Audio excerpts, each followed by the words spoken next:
was just another ordinary day with the exception of Daddy having the privilege of picking his little boy up from kindergarten.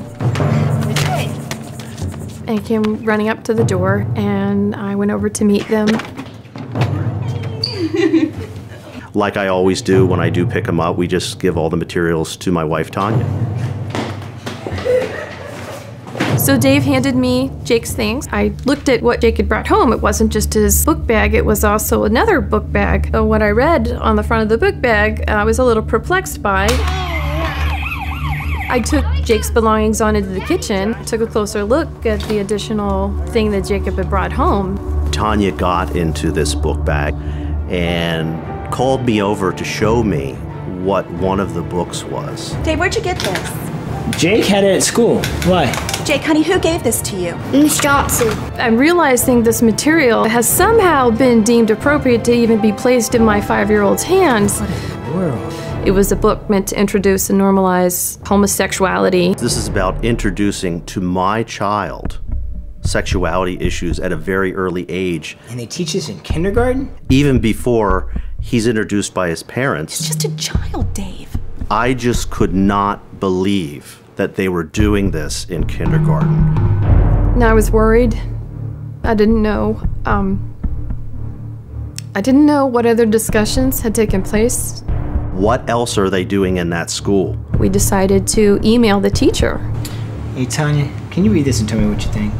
Tanya and I thought it absolutely necessary to make it clear to the teachers and administrators of that school that it is our parental right to be able to be notified when they're doing this to our children and have the option to opt our children out. Jake can't even tie his own shoes yet. The principal agreed to meet with us the following Friday. I think you're both misinformed. These school materials have nothing to do with homosexuality, but with family. She basically directed us to a gay, lesbian, straight educational network workshop. Go to this workshop. That's entitled How and Why to Talk to Your Children About Diversity. It'll get rid of any wrong preconceptions you have about what we're doing. We did not know what we were getting into at this point. The evening came for the GLSEN workshop. Thank you so much for coming tonight. When the workshop leader came in the room, the first thing he said was, I could talk to you about diversity, but tonight I've decided to talk about homosexuality. I don't want to discuss heterosexuality and homosexuality or the comparisons between the two at this early age, and they made it very clear that they've decided to introduce this to young children, and they were willing to do it behind the backs of parents and without opt-out. Let me show you what's going to be happening around here over the next few weeks. I was very worried. Not only was my mind racing, wondering what could possibly have already taken place and what their plans were to accelerate these discussions and presentations to our 5-year-old son. We're going to be putting more educational materials like this in every classroom. Indeed, this is now something they're going to be rolling out more and more. So after we fully understood what they planned to do with the children, we went to the principal. I wanted to catch you before you leave and let you know that we've both decided that we still want Jake opted out of these lessons. And we'd like to have parental notification in advance if something like this should come up again. I'm afraid we can't do that. They would not accommodate at all. We had one final meeting at Estabrook Elementary School with the principal and the director of education. There's only 2 months left until school is over. All we're asking is for you to make an exception for one child. Just one child. All right. That sounds reasonable. I think we can do that. Well, thank you. We just need to speak to the superintendent. I think we can work something out. When she told us that accommodation may be possible just for the end of the year, we were very happy. So at that point, I left the meeting, and Dave continued to stay in the meeting. And as I was sitting there, I thought, finally, we're getting some accommodation. Who are we talking about here? We're talking about my child. I'm not talking about the rest of the school. We didn't say never do this.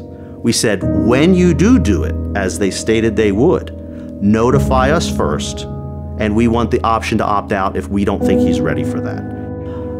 What I didn't realize was they weren't actually taking that extra time to accommodate. They were formulating another plan. They were keeping me there by leaving me with this promise and calling the police. It looks like we're getting somewhere. Really? See you there? Yes, officer, that's him over there. Mr. Parker, I need to have a word with you. When I saw the police come in, I thought to myself, I cannot believe they've done this to me. You gotta be kidding me. Getting arrested today is not going to help your cause either. My only cause is to be a good father. I want my son opted out, and I'm not leaving here until they agree to do that. When I was let out and put in the police car, I thought to myself, how far are they willing to go to deny us our parental rights? There needs to be some kind of protection of our parental rights. Unbelievable. Any form of authority which undermines the interaction and the guidance of a parent for their child has to be stopped. Parents need some form of protection because this type of thing is happening more and more and more.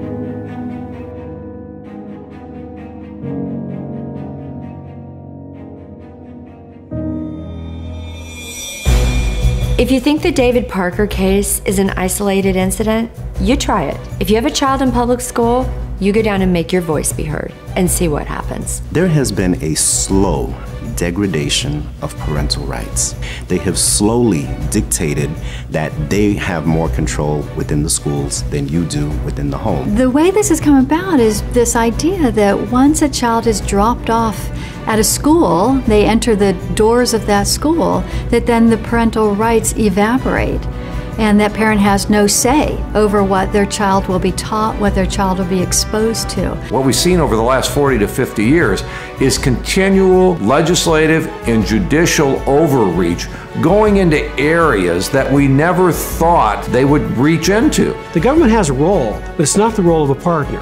It's the role of a backstop. If you abuse your kids, if you neglect your kids, and they have evidence of that, the government moves in, and they should move in those circumstances. But when they treat all of us as if we're child abusers, that's absolutely outrageous, and we can't stand for it. Karl Marx said that in order to establish a perfect socialist state, you have to destroy the family. You have to substitute the government and its authority for parental authority in the rearing of children.